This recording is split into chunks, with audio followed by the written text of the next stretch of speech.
बहुत पहले की बात है, एक शिल्पकार मूर्ति बनाने के लिए जंगल में पत्थर ढूंढने गया।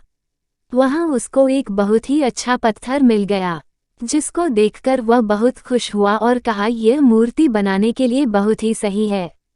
जब वो आ रहा था तो उसको एक और पत्थर मिला। उसने उस पत्थर को भी अपने साथ ले लिया। घर जाकर उसने पत्थर को उठाकर अपने औजारों से उस पर कारीगरी करनी शुरू कर दिया। औजारों की चोट जब पत्थर पर हुई तो वह पत्थर बोलने लगा कि मुझको छोड़ दो, इससे मुझे बहुत दर्द हो रहा है।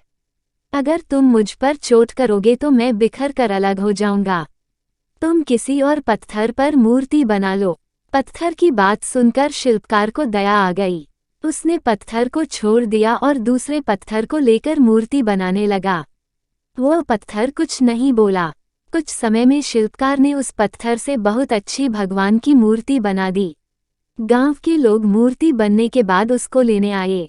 उनने सोचा कि हमें नारियल फोड़ने के लिए एक और पत्थर की जरूरत होगी। उन्होंने वहां रखे पहले पत्थर को भी अपने साथ ले लिया। मूर्ति को ले जाकर उन्होंने मंदिर में सजा दिया और उसके सामने उसी पत्थर को रख दिया। अब जब भी कोई व्यक्ति मंदिर में दर्शन करने आता तो मूर्ति को फूलों से पूजा करता, दूध से स्नान कराता और उस पत्थर पर नारियल फोड़ता था। जब लोग उस पत्थर पर नारियल फोड़ते तो बहुत परेशान होता, उसको दर्द होता और वह चिल्लाता, लेकिन कोई उसकी सुनने वाला नहीं था। उस पत्थर ने मूर्ति बने पत्थर से बात करी और कहा कि तुम तो बड़े मजे से हो, लोग तो तुम्हारी पूजा करते हैं, तुमको दूध से स्नान कराते हैं और लड्डुओं का प्रसाद चढ़ाते हैं, लेकिन मेरी तो किस्मत ही खराब है, मुझ पर लोग नारियल फोड़कर जाते हैं।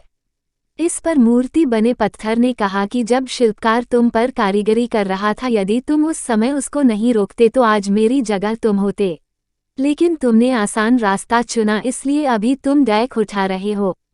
उस पत्थर को मूर्ति बने पत्थर की बात समझ आ गई थी। उसने कहा कि अब से मैं भी कोई शिकायत नहीं करूंगा।